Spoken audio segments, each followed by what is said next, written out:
Hello listeners, my name is Cliff Ratza. I'm the author of 2 ongoing series of novels, the Lightning Brain series and its sequel, the Keeper series. And in addition to being an author and a writing coach, I teach at universities and have a consulting business. If you'd like to learn more about me, my books, or my writing coach activities, please contact us via lightningbrainseries.com website. The title of this podcast is Market Research for Authors and Writers. Some basics that all listeners will like.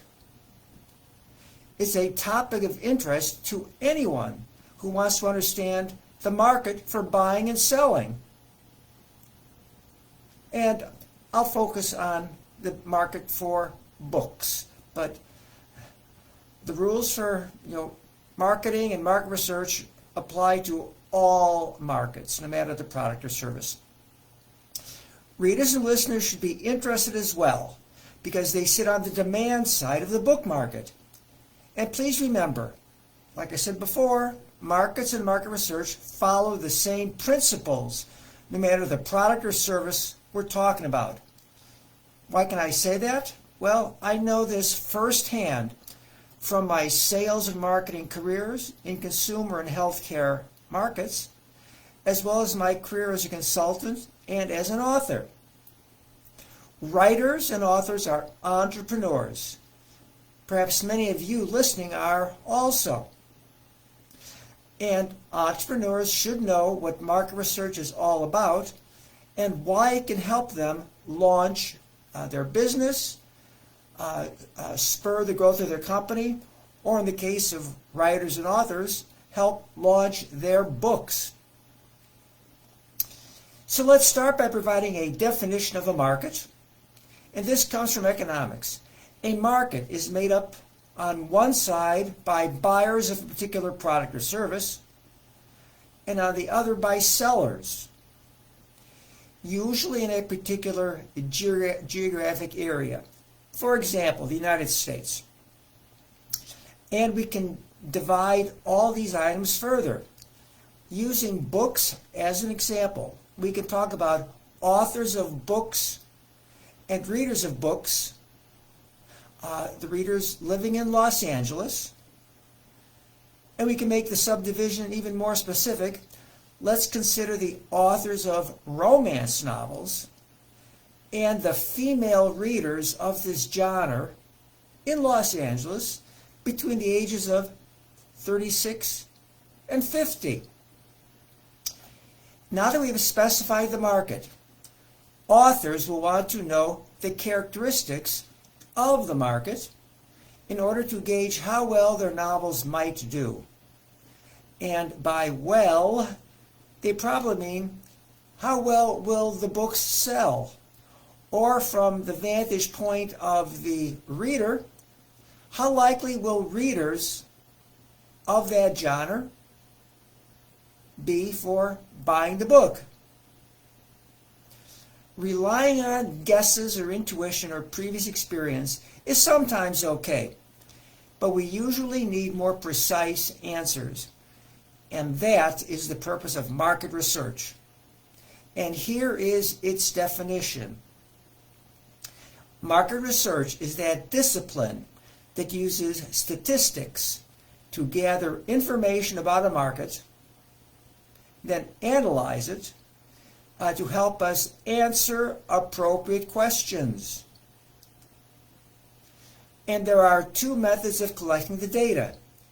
Secondary market research, where we retrieve data already collected by someone else, or primary market research, where we collect the data for the very first time. And the data usually comes from surveys and questionnaires, or from observing behavior, or talking to people in the actual market, or doing some type of test marketing to simulate how the market performs. For example, a market researcher might observe people who are looking in a bookstore for a book to buy, The researcher might interview the shoppers at random or talk with those who actually bought a book. Authors usually hire a company to coordinate all the activities required for printing, publishing, distributing, advertising, promoting their books. And the acronym AIDA neatly summarizes what they want to know. Are the target reader audiences aware of their book? Are they interested in it? How strong a desire for buying it? Excuse me. How strong a desire for buying it do they have? What will make them act on that desire so they actually buy the book? That is AIDA. AIDA information is best obtained using survey forms, asking questions that are scored on a 1 to 5 scale, often called a Likert scale, to record answers. 1 usually means not at all likely, and 5 means definitely, with 2 through 4 scaled in between. 3 usually means neither likely nor unlikely, sort of neutral. Market research companies are the pros for wording questionnaires to get accurate, unbiased answers. I'm sure you all realize that how a question is posed often can lead the interviewee to a question's answer. And we want to collect accurate, unbiased answers. Have any of you ever participated in a focus group or a panel discussion? If so, then you know that focus groups are in-person or Zoom-type online sessions where a group of people get together and discuss a product or service of interest. A lead market researcher, called the facilitator, controls the discussion. And let's consider a focus group discussing a book that has not yet been published. A topic often discussed first is the book cover, artwork, and title, because the cover is the first thing the reader sees when browsing at a store, either in person or online. I've attended book cover assessment sessions and found them interesting and helpful. And I also discovered that the rules for judging a cover are pretty commonsensical. You want the title to explain enough about the book so the reader knows what it's about, and the cover to be attention-grabbing. Focus groups are good for assessing reader interest. The facilitator reads a prepared overview that describes the book and then lets the panel talk about it. Please note that this kind of market research is usually considered exploratory or qualitative. And what about judging awareness? Well, that is often done by advertising agencies.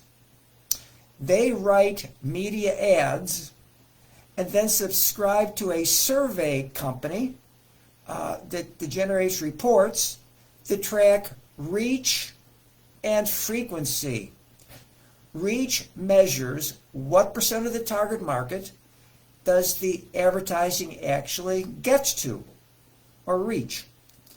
And frequency measures how many times a week or a month, so on and so forth, a potential buyer sees it. The product of reach and frequency is called gross rating points or target rating points. Authors should let their marketing company track all these details. And of course, the bottom line details are actually book sales. They should be reported by book format, hard or soft cover, ebook or audiobook, where purchased, online or in store, and so on and so forth.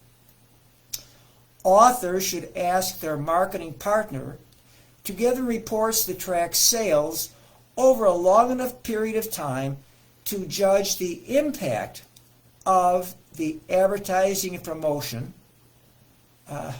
and the AIDA of their book launch campaigns. And when I teach sales and marketing, I give a famous quote when we begin to talk about advertising and promotion. And it goes like this. Half the money we spend on advertising and promotions is misspent. The problem is we don't know which half is wasted. Very true words. I know, I've been there. And when authors do market research for their books, they should consider the competitive space. What books are they competing against? What type of advertising and promotion are competitors doing? What are the price points? And please remember that buying books is considered non-essential or deferrable. People can postpone the purchase. For example, if a disaster strikes, people aren't going to go out and buy. Maybe they'll buy milk, but they're not going to rush out and buy books. They'll do that later, after the disaster has subsided. In my career, I've been the supplier of market research, actually collecting the data and crunching the numbers, and I've also been the buyer of market research. When working as brand manager or director of marketing, and I'm the buyer because I want to know about how well the products or services my company is putting on the market, how well they're going to do. Statistics helps turn market research data into recommendations. And remember, market research is sort of a blend of art and science, thanks to statistics.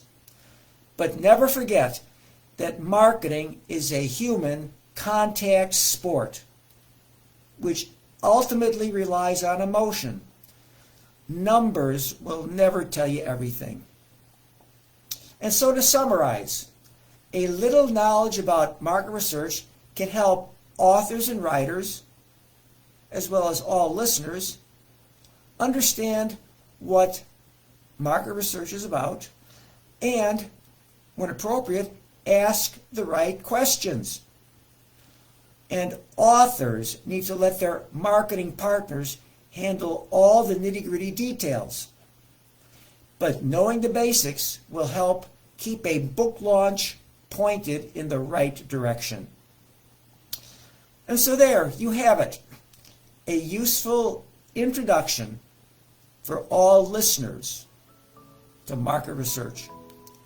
I hope you found this podcast interesting, and I thank you for listening. And if you would like more information how our writing coach or publishing packages can help, please contact us at lightningbrainseries.com. And bye-bye until the next time.